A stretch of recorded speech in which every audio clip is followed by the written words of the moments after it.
Reka nongere mbasuhuze ndetse mbashimira cyane mwese mwakoze subscribe ku Gaseke k'Amakuru official. Nizera ko bumeze neza cyane, nizera ko weekend imeze neza na Gaseke k'Amakuru birumvikana na Alphonse Twahirwa. Nizera ko mukomeye mumeze neza cyane.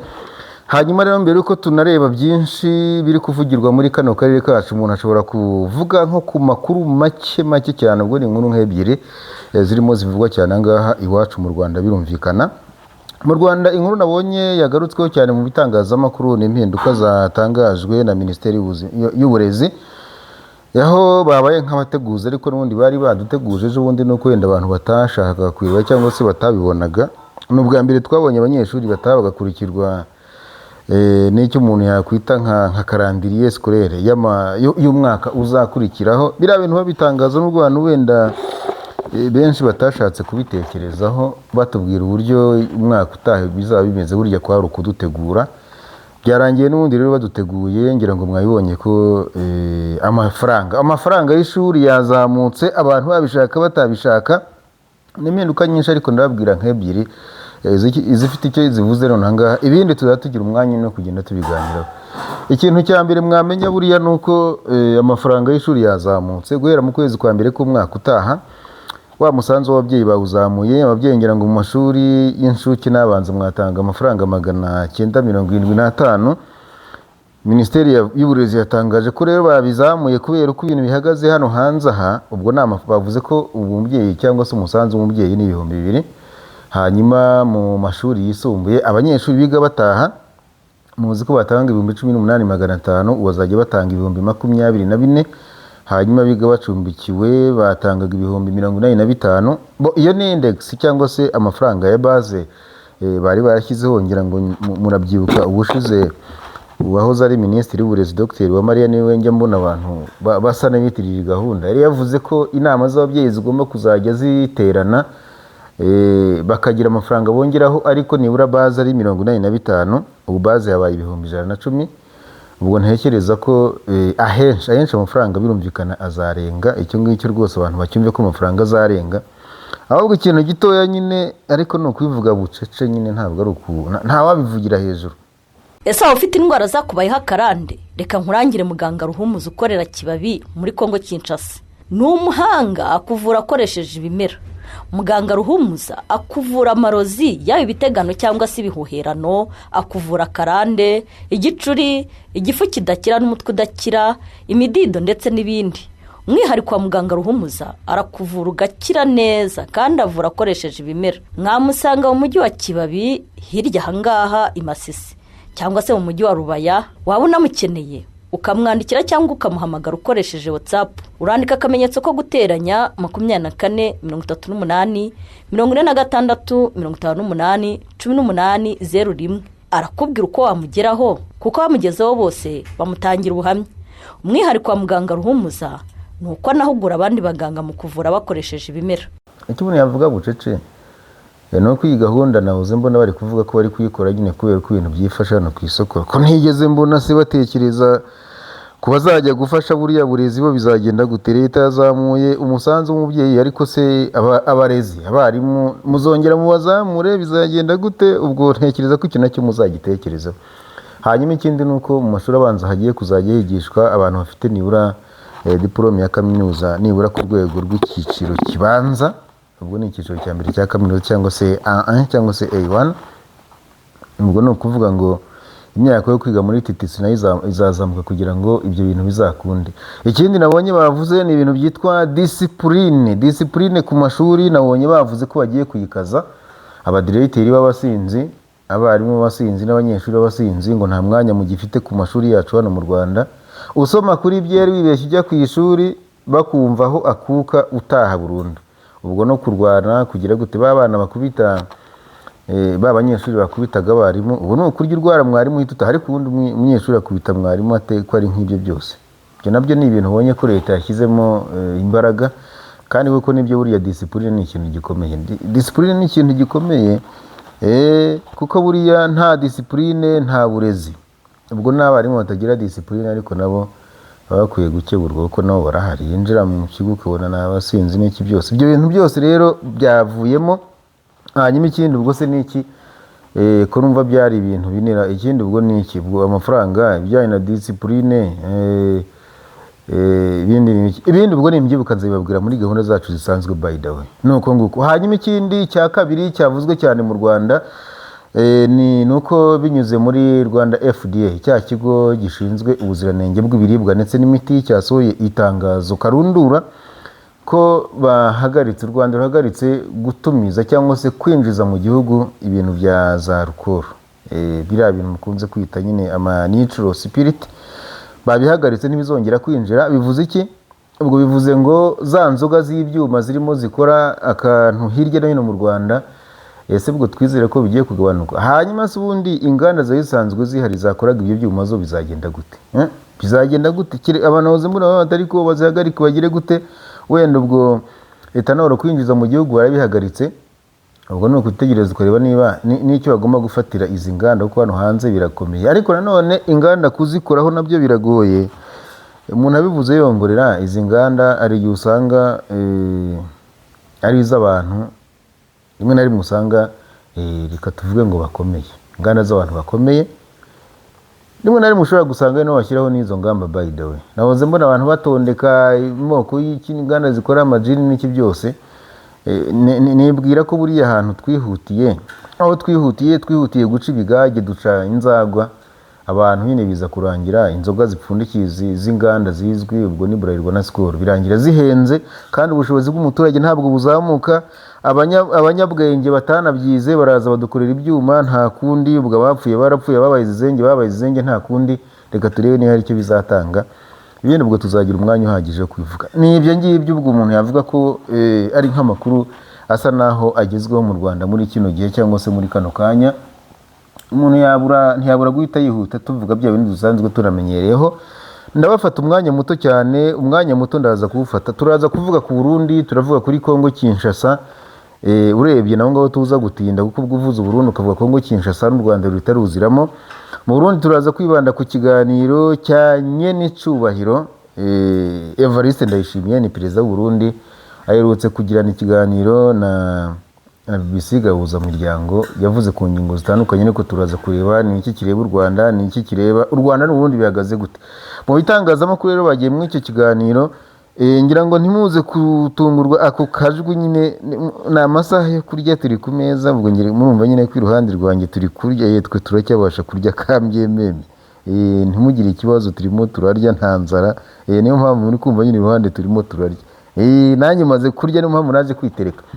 Hanyuma rero muri icyo kiganiro na Siriake Muhawe nayo Perezida Ndayishimiye yavuze ku ngingo nyinshi. Hanyuma ageze kuri AFC M23 yatangaje ko yerutse guhura n'uwitwa Fredy Kaniki, ari mu buyobozi bukuru bwa AFC M23, ndetse ni na perezida wa MRDP Twirwaneho. Ati twagiranye ibiganiro byibanze ku bibazo by'umutekano biri mu gace ka Minembwe. Ni mu kiganiro cya BBC Gahuzamiryango. Umukuru w'igihugu cy'u Burundi rero yabazwaga ku birego bivuga ko ingabo z'u Burundi FDNB, ubwo ni Force de Défense Nationale Burundaise, zagize uruhare mu bwicanyi bukorerwa abanyamurenge bo mu Minembwe.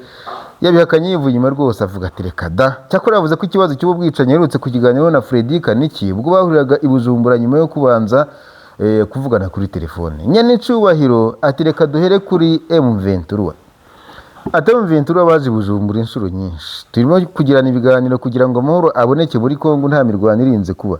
None se wahita uvuga ngo dukorana na M23? Niko Nyenicubahiro yibaza. Ati nta mezi menshi arashira, ati jyewe ntumyeho Kaniki se si umu M23? Iyo ari Bujumbura nyine tuganira ku kibazo gihagaze kuri Minembwe. Jyewe ubwanjye kugira ngo anarinda za telefone yanjye irafunguye, abantu turaganira. Yaranyanikiye abimbwira ngo twebwe turimo turica abanyamurenge. Ngira ngo mbibutse ko nyakubahwa Perezida Evariste Ndayishimiye yatanze telefone ye ari kuri televiziyo y'igihugu, nanjye ndayifite ariko giye sindamuhamagara. Urumva nyine nayibonye, hari umucuti wanjye Asumani Rugari ntamusuhuza cyane ngo ajya acatinga na Nyenicubahiro. Hanyuma rero uyu se Barundi yavuze ko yabaje Kaniki uko byagenze kugira ngo bahinduke abanzi kandi bari basanzwe ari inshuti. Nkuko Ndayishimiye yavuze muri iki kiganiro, Kaniki yamushibize ati n'ubu ntabwo turi abanzi, dushobora kuganira. Ngo kuba rero Kaniki yaragiye Bujumbura ni ikimenyetso cy'uko atatekereza ko ari ikintu kibi Burundi bwari kumukorera. yavuze ko ngo bamusobanurire ko iyo Burundi buba bugamije kugira nabi abanyamurenge butari kujya kohereza ingabo muri Minembwe busize abaturage b'abanyamurenge baba ku butaka bwabwo. Hanyuma Ndayishimiye yongeyeho ko rero ngo nyuma y'ibiganiro bagiranye we n'akandi kibanza ko M23 ariyo yabateranije nubwo atasobanuye birambuye icyo yashaka kuvuga ati M23 yaduteranije.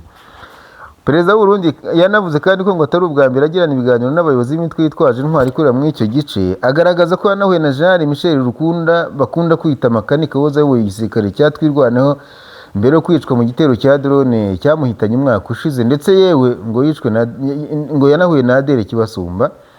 Yavuze ko abanyamurenge batuye mu bice bigenzurwa n'ingabo z'u Burundi nta kibazo bafite, mu gihe yavuze ko ngo abari mu duce tugenzurwa na FCM23 aribo bakomeje guhura n'ibibazo.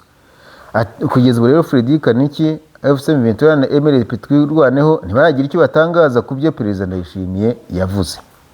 Hanyuma rero habayemo rero no kugaruka ku kibazo cy'imikoranire ivugwa hagati y'u Burundi ndetse n'umutwe wa FDLR urwanya ubutegetsi bw'u Rwanda. Hanyuma rero yanahakanye yivuye inyuma imikoranire imaze igihe ivugwa hagati y'igihugu cye n'umutwe wa FDLR urwanya ubutegetsi bw'u Rwanda, ashinja Kigali gukorana n'umutwe wa Red Tabara urwanya ubutegetsi bw'Igitega.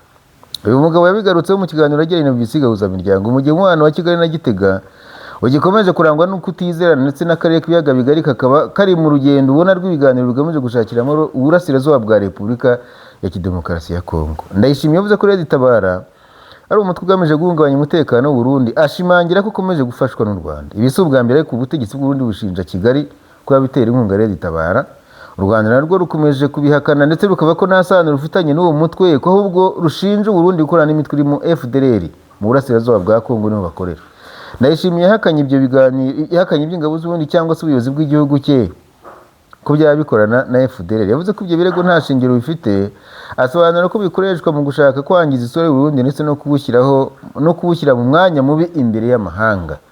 Umutegetsi w'u Burundi yavuze uyu mu gihe amakuru yizewe rero agira mu bitangazamakuru byo mu Rwanda birimo n'ikinyamakuru cyitwa Bwiza.com, ngo yemeza ko ingabo z'igihugu cye zimaze igihe zifatanya na FDLR mu gufasha FARDC kurwanya AFC/M23. Amakuru kandi ava ko abayobozi bakuru ba FDLR bamaze igihe bakorera ingendo mu gihugu cy'u Burundi ndetse bamwe mu barwanyi buriya mutwe bakaba baba muri kiriya gihugu. Ikibazo cya FDLR gikomeje kuba kimwe mu by'u Rwanda rushyira imbere mu biganiro mpuzamahanga bireba n'umutekano w'akarere. Hanyuma rero usanga harimo n'ibiganiro byabereye i Washington, i Doha ndetse n'ahandi, aho rwakomeje gusaba ko uwo mutwe uvanwaho burundu. Amagambo ya Perezida Ndayishimiye agaragaza ko impande zombi zikomeje gutandukana cyane ku isesengura ry'ikibazo cy'umutekano muri kano karere. Cyakora abasesenguzi bagaragaza ko aya magambo ashobora kongera ubushyamirane bwa diplomasi hagati ya Kigali na Gitega, ariko kandi akaba anerekana ko buri ruhande rugikomeje guharanira ko amahanga yemera uko rubona inkomoko y'umutekano muke muri kano karere. Mu biganiro byo gushakira amahoro uburasirazuba bwa Kongo bikomeje, haracyategerejwe kureba niba impande zombi zakomeza kugenderana mu magambo gusa cyangwa se niba hazabaho n'indi ntambwe iganisha ku kugabanya amakimbirane amaze hagati y'ibihugu byombi. Ubwo ni ukuvuga ni u Rwanda, ni Burundi, ni Kongo Kinshasa.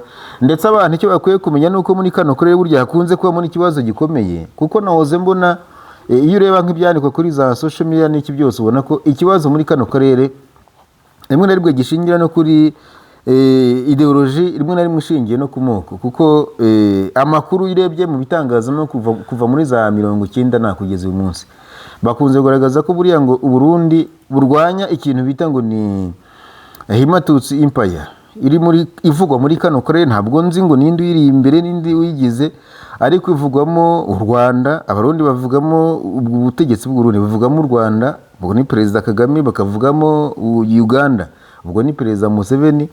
Nabonye rero iyo kabutindi baramaze no kwinjizamo Perezida wa Kenya Dr. William Samuel Ruto. Icyo kintu rero ngo Burundi barakirwanya cyane, ibintu ngo byo gukora agatsiko ngo k'abategetsi b'abatutsi muri kano karere ngo ntabwo babikozwa. Ariko ukavuga uteze icyo kintu cyashuzwe nande byagenze gute? Nanjye uwo muntu simuzi. Ese kirari ntabwo gihari? Ubwo uwashaka kumenya niba gihari cyangwa kidahari yareba, ese abarundi bavuga ibintu bavanye he, biba byagenze gute? Ariko nyine kubona ko kugira ngo ikibazo cy'umutekano muke muri kano karere kizarangire hakivugamo ibintu ibyo bintu, rimwe na rimwe ugiye kureba usanga ari ibintu bigoye. Hanyuma rero uko byagenda kose ntabwo u Rwanda rwari kumva icyo kiganiro ngo birangire rutavuze. Iyo urebye mu kinyamakuru nk'igihe cyo mu Rwanda kiti minisitiri w'ububanyi n'amahanga n'ubutwererane mu Rwanda Ambasaderi Olivier Nduhungire yatangaje ko u Rwanda rutigeze rwemera Burundi ko ruzabwoherereza abantu bagerageje gukora ubutegetsi bwa Pierre Nkurunziza mu myaka 11 ishize. Perezida w'u Burundi yishimiye yarutse kubiganira muri kino kiganiro bwiye tuza gutindaho ni ikiganiro nagiranye na BBC gahuza miryango mu gace gato cyo gitangazamakuru cyanyuje mu makuru yumvikanye avuga ko ibiganiro byabuzaga ibihugu byombi byarangiye bityo ko ategereje ko u Rwanda rwubahiriza ibyumvikanwe. Sebarundi nanjye narabyumvise icyo kiganiro nacyumvise cyose by the way. Ati abanyarwanda n'abundi nta kibazo na kimwe bafitanye. Ni ikibazo kiri mu ndongozi niko avuga. Ati abayobozi nabo rero turazanye twese nk'ubu niyo duhuye ikibazo mbaza ni kimwe mvuga nti n'ubu ndacyarindiriye ko mushyira mu bikorwa ibyo twumvikanye ko mutabishyira mu bikorwa ati ko mutabishyira mu bikorwa rero niko baza. Ati ngira ngo mufite iyindi ntumbero. Hanyuma rero mw'icyo kiganiro umutegetsi mukuru wa Gitega anagaragaza ko n'ubundi u Rwanda uko rushaka kubuza ko Abarundi bazarwakira. Ati bashaka indwano turahari, bashaka amahoro turahari. N'ubushize yavuze ati Kirundo murayizi abantu mwiza amateka muzi ko mujya mwumva amazina Kirundo ni mu Burundi mukumva Nyamirambo mu Rwanda hari Nyamirambo yano hirya gato y'Inyamirambo nyine ya Kigali hari Nyamirambo ya Gikongoro. Ahantu hose mwumva Nyamirambo ayo ni amateka General Neva abasubiramo. Ati buriya ati ndayishimiye ngo akomeza avuga kugira ngo munahure mpamufite icyo mugiye kuvugana. None nk'ubu ko twarangije amasezerano yose rega byose twarangije kubyumvikana hasigaye gushyira mu ngiro gusa kiretse batubwiye bati burya hari akandi kantu twasanze wenda tukabanza kumvikana mbere ko dushyira mu ngiro bya bindi icyo gihe bakaturya kara bakagira akandi kantu batubwira. Ni General Neva. Umukuru w'Uburundi yavuze ko nta mezi tanashize abahagarariye ibihugu byombi bahuriye mu biganiro bya nyuma agaragaza ko iki gihugu gishaka ngo ari ukugeza mu butabera bagerageje gukura Nkurunziza ku butegetsi. Nubwo Ndayishimiye yavuze ko u Rwanda rwemeye kohereza Burundi abo bantu ku itariki ya 31 z'ukwezi kwa karindwi gushize. Minisitiri Nduhungire avugana n'ikinyamakuru Igihe cyo mu Rwanda yavuze ko u Rwanda rutigeze rwemera Burundi ko ruzabohereza. Minisitiri Nduhungire kino kinyamakuru kimusubiramo avuga ati ibyo ntabwo ari ukuri nta byabaye. Yavuze ko ibiganiro biheruka byabaye byahuje intumwa z'u Rwanda n'iz'u Burundi mu rwego rwa gisirikare n'iperereza bibera ku mpaka w'ibihugu byombi mu kuboza ku mwaka ushize kandi ngo bagerageje kura Nkurunziza ku butegetsi ntibaganiriwe. Uwo ni Minisitiri w'Ububanyi n'Amahanga w'u Rwanda. Hanyuma rero Minisitiri Nduhungire yasobanuye ko intumwa z'u Rwanda n'iz'u Burundi zaganiriye icyo gihe ari uko ngo byagombaga guhangana n'ingaruka zakurikiyeho nyuma yo kwirura rya FC23 rifashe umujyi wa Uvira muri Repubulika ya Demokarasi ya Kongo. Muri Gicurasi rero 2025 nibwo mu Burundi habagerageje yo kuvana ubutegetsi bwa Nkurunziza yari ingaruka y'umwuka mubi wa politiki wadutumye muri icyo gihugu watewe nuko yashaka kuyobora manda ya gatatu bamwe mu Burundi bakamurwanya. Iyo kudeta yowe na General Major Godefroid Niyombare yarapfubye. Bamwe bayigizemo uruhare rero bahungira mu bihugu biri mu Rwanda. Uburundi bwasabye ko boherezwa u Rwanda rusobanura ko rudashobora kwica amategeko mpuzamahanga arengera impunzi. Abarundi bakunze kuvuga batumva turashaka Niyombare ngo barashaka Niyombare ye uko byagenda kose ngo barashaka Niyombare. Ese Niyombare ari mu Rwanda ntari mu Rwanda I don't know. Gusa icyo abarundi bavuga nuko nyine batabonye Niyombare umubano w'u Rwanda n'ubundi ntago uzongera kunagurwa. Gusa u Rwanda rukavuga ruti hari protocole twasinye igenga impunzi. Nigeze kumva yewe n'umukuru w'u Rwanda nyakubahwa Perezida Kagame yigeze kuvuga ko batekereje ko habaho third country cyangwa se third party ikindi gihugu cyabakira wenda Abarundi bakazajya kubashaka babavanye muri icyo gihugu u Rwanda rutishe ayo mategeko cyangwa se mu masezerano. Uko bizagenda ntabwo nzi uko bimeze. Burundi bushakisha abantu 34 bagereje gukura ubutegetsi bwa Nkurunziza. Bamwe muri bo bahungiye mu bihugu by'i Burayi nko mu Bubiligi muri 2020 urukiko rw'ikirenga rw'abakatiye igifungo cya Burundi badahari. Hanyuma kiretse rero ngo u Rwanda Burundi bukaba bushyira mu majwi uretse u Rwanda Burundi bushyira mu majwi nta kindi gihugu buragereza gushyiraho igitutu kugira ngo kibwohereze bagihungiyeho bagereje gukura ubutegetsi bwa Nkurunziza ndetse umubano wabyo ntabwo wigeze unahungabana. Ariko ubwo urumva Abarundi baravuga bati General Niyombare ari mu Rwanda ari kuduhumekera mu bitugu nimumuzane. Nigeze kumva se Barundi avuga ati ariko umunsi imodoka yazanye abarimo Niyombare bagereje guhungabanya umutekano bagereje gukora kudeta ngo imodoka izabanyuza inemba ku mupaka cyangwa se ku Kanyaru muri Nyaruguru ngo uwo mupaka ntuzongera kugagwa niko yavuze. Ubwo rero simbizi ibya diplomasi burya inshuro nyinshi usanga nure pepe twebwe rubanda tubivuga gutyo gusa nanjye burumva mbagejeho nyine amakuru agezweho, ibindi murabizi ko ntajya nijandika mu bintu bya politiki. Reka mubwire gato cyane no kuri Kongo Kinshasa kugira ngo dukomeze n'ibindi bintu. Ishami rya politike rya FC23 ryandikiye akanama k'umutekano Karoni gasaba ibisobanuro ku buryo ibihano biherutse gufatirwa uwo mutwe n'abayobozi babo byafashwe. Kavuze ko ari impungenge z'uko inzego za Loni zitagaragaje ukutabogama kuri icyo kibazo. Muri kuno kwezi rero nibwo akanama Karoni gashinzwe umutekano kafata ibihano FC23 kimwe n'abayobozi bakuru barimo Corneille Nangaa na Colonel John Imani Nzenze kuri Butasi. FC23 mu ibaruwa rero yandikiye ko nama kopi yayo ikaba yaranabonywe n'ikinyamakuru Jeune Afrique yasabye ibintu bine by'ingenzi. Icyambere no Loni isobanura ku mugaragaro uruhare perezida uhagarariye Kongo mu kanama k'umutekano Karoni yagize mu kohereza guteza imbere no kwemeza imyanzuro yakiza abayobozi ba FC23 n'uwo mutwe ku rutonde rwafatiwe ibihano. Icyakabiri no gusobanura ingamba zafashwe kugira ngo hirindwe amakimbirane y'inyungu cyangwa se conflict of interest, ndetse no gukumira ko komite ishinzwe ibihano yakwifashishwa n'urwego rumwe ruri mu ntambara. Icyagatatu yasabye ni gusobanura uburyo izakomeza kubungabunga ubudahangarwa no kutabogama kwayo mu gihe nk'uko ibivuga MONUSCO irimo ifasha ibikorwa bya MCVE+. Boni kakantu nigeze kubabwira ubushize IGVM+. Ni urwego ruhuriyeho nyine rurimo rufasha ibihugu byinshi kugira ngo umutekano uboneke. Bati byanze bikunze MONUSCO irimo irafatanya na MCVE+ mu rwego rw'ubufasha n'ibikoresho cyangwa se logistique. Bati nta kutabogama turi kubona. Icyakane FC23 yasabye ko ibaruwa ntabwo ntibaruwa ikirwa mu nyandiko zikorwa na komite ishinzwe ibihano igashyikirizwa ibihugu 15 bigize akanama k'umutekano ka Loni, kandi kazitabwa mu byemezo byose bifatwa mu gihe kiri imbere birebana na FC23 n'abayobozi bayo. Ubwo rero ikindi nuko ntekereza ko ibyesaba birumvikana. Kongo Kinshasa nka partie prenante kubiri mu kanama gufatira ibihano FC23 ni ikintu cyumvikana. Hanyuma rero tuvuga ku bijyanye n'ibiganiro, nta kuntu wavuga Kongo muri iyi minsi n'ibiganiro ntuvuge na Patrick Muyaya. Leta ya Kongo Kinshasa yongeye gushimangira ko idashyigikiye na gato ko ihuriro rya FC23 ryakwitabira ibiganiro by'abanyekongo. Byatangajwe na Perezida Felix Antoine Tshisekedi Tshilombo. Yavuze ko kubikora byaba ari nko kwinjiza u Rwanda mu ibyo biganiro. Bitangazwa n'umuvugizi wa leta ya Kongo akaba na Minisitiri w'itumanaho Patrick Muyaya Katembwe mu kiganiro yagiranye n'itangazamakuru. Yabajijwe ku busabe bw'abo mu banyapolitiki n'indi mitwe isaba ko ibiganiro byakwitabirwa n'impande zose harimo na FC23. Hanyuma uyu mugabo mu gusubiza ati ariko murashaka ko tuzana u Rwanda mu biganiro hagati y'abanyekongo. Yavuze ko ibiganiro byatangijwe cyangwa se byatangajwe na perezida wa Kongo bigamije guhuza abanyekongo ku bibazo bireba igihugu imbere, bityo ko FC23 idashobora kubyitabira kuko guverinoma ikifata nk'umutwe ukorera inyungu z'u Rwanda aho kuba uruhande rwa politike rw'imbere mu gihugu. Muyaya yanashimangiye ko ikibazo kiri mu burasirazuba bwa Kongo gikomeje gufatwa na Kinshasa nk'ubushotoranyi bw'u Rwanda, bityo ko ibiganiro hagati y'abanyekongo bitagomba kuvangwamo umutwe leta ivuga ko ushyigikiwe na Kigali. Amagambo ajemeye ko amashyaka arwanya ubutegetsi n'abandi banyapolitiki barimo mu ishyaka PARU basabye ko ibiganiro by'igihugu byabifunguye ku banyekongo bose harimo n'abafashe intwaro mu rwego rwo gushaka umuti urambye w'ibibazo bimaze imyaka mu gihugu. Mu gihe rero Kinshasa ikomeje kwanga ko FC23 yinjizwa muri gahunda y'ibiganiro, uwo mutwe nawe wakunze kuvuga ko ikibazo cya Kongo kidashobora gukemurwa n'intambara gusa, ko ahubwo hakenewe ibiganiro bya politiki bihuza impande zose zifitanye amakimbirane. Ku ruhande rw'uyu mutwe rero impuzabikorwa w'ihuriro ryawo Corneille Nangaa nawe aherutse gutangaza ko batazitabira bya biganiro y'isi ikinamico rya politiki kuko ngo perezida wa Kongo nta cyemera ngo yishyire mu bikorwa.